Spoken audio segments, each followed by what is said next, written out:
You mean like how did it start? Yeah, how did it start? Ah, okay. Well, that's it. As Claire said from the start, like core is the feeling of what you feel inside and that emotion that you give to the guests and making them feel welcome into your home, into the restaurants. You know, it's the heart that you bring towards the guests when they are dining. I think Oncore was like a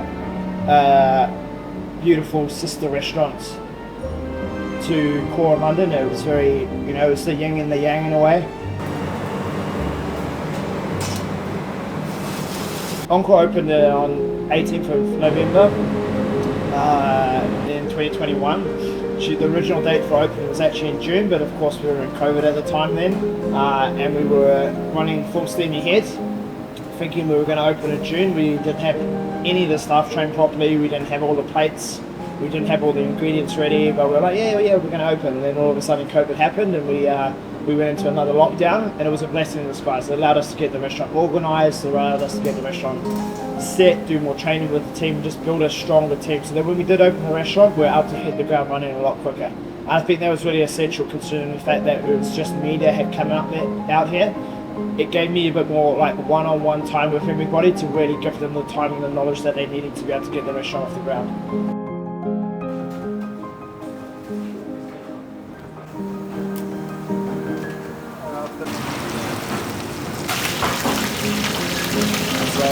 It was hard at the start because obviously we were reopening after COVID, the borders were still closed, Clare didn't come out for at least 4 months after it opened, so like we just had to sort of just get on with it and get the restaurant up and running.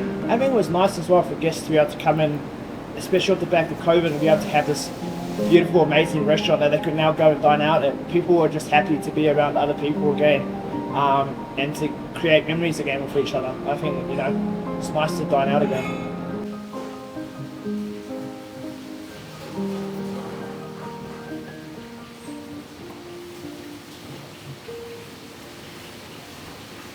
What were you miss the most about ANTold? Of course, the people. I mean, yeah, the staff that we've worked with have had a lot of good team members come through here, and just a lot of people that, you know, you don't always get the time to be a one-on-one with the team, but I think in reflection, like a lot of the guys I'm really proud of that are now doing what I did when I was younger and gone overseas and are working at some really good restaurants.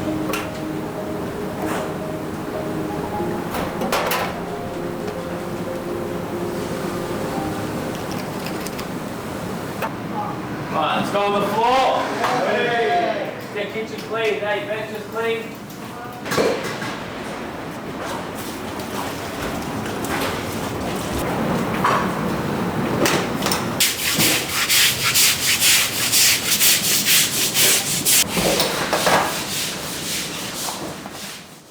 What is your morning routine that you would miss? My morning routine that I'll miss?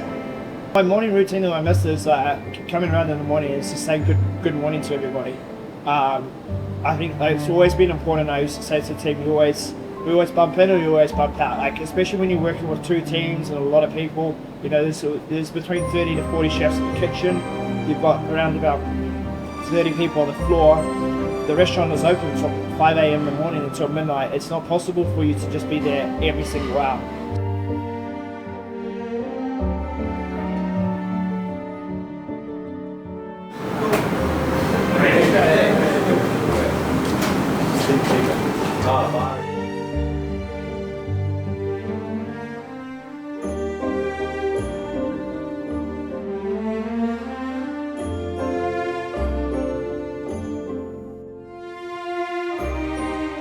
So we're just checking the mise en place. When the CDPs have finished the mise en place, one of the sous chefs will come and check if it's okay to serve. Cool. Good job.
Pre-service routine. Pre-service routine. Yeah.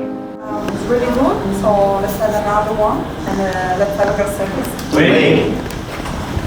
My pre-service routine has always been like setting the pass up.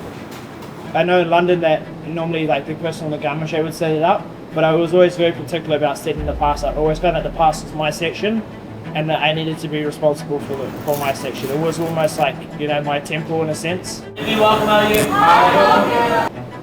And that, you know, it was the last place that the food was going to go before it went to the guest, and it had to be perfectly taped down. The pass needed to be set up the same way every single day, and I made sure that was my responsibility, that the pass was perfect, presentable, to be the last place that the food went to before it went to the guests.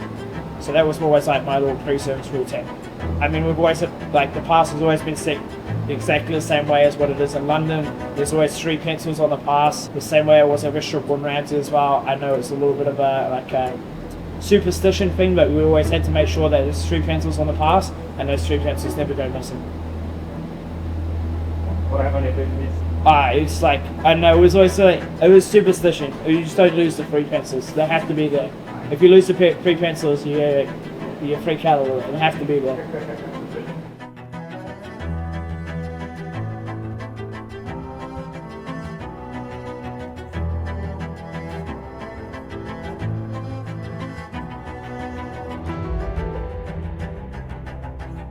What did you learn the most at Oncore for the past 5 years?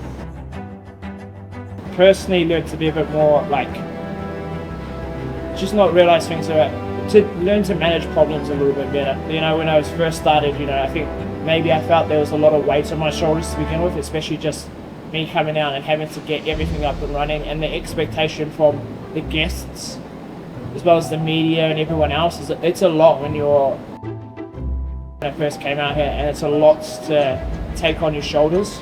And sometimes you don't always manage that stress the best that you can. But that's when, having good mentors around you, like Sarah Regal has been here. She'd see me go through my highs, go through my lows. She's had to mentor me in the way to manage people, to manage circumstances, to manage environments, in the same way that I've had to get on the phone with Clare and talk to her about how she's managed things in the past and how I need to manage it now. So I think over the years, I've had to learn to be a better manager. There's a lot of mistakes I've made, 100%. But I think if you're not making mistakes, then you're not getting opportunities to learn. So there's been a lot of mistakes made, but a lot of opportunities to learn. I think that's the most important thing. As a leader, also, you just can't stand still. You have to be making decisions constantly. And you might get these decisions wrong, but as long as you're a good leader that can put their hand up and say, hey, I'm sorry, hey, I got this decision wrong, but we're going to change direction, we'll go this way now, and we'll try this way. And you just got to keep moving forward, because a leader that stands still is not progressing, you know what I mean? So I think a big thing I've just learned is to lead and be a leader myself and to progress in that way. And just not take things so seriously, and also learn that you can manage people and manage circumstances in a different way. It doesn't always have to be confrontational. You can just calm it down. So it's been valuable. It's my first experience as being a leader of so many people, and I'm sure the leader I was when I first started to the leader I am now is far different. So that's my own personal journey. I mean, yeah, this restaurant has been made up of the people and the humans that have come through it over the years. I mean, it's 5 years. There's been a lot of people that have left their mark on this restaurant, and at times people have left it. People have left little books on the shelves when they left, the team members, and that's just like leaving a piece of them. I guess in a way, a core piece of them in the restaurant as they leave. So, and I think every single staff member that has been here has contributed to the success that the restaurant has been, but also to giving back to the guests and helping create memories for them as well.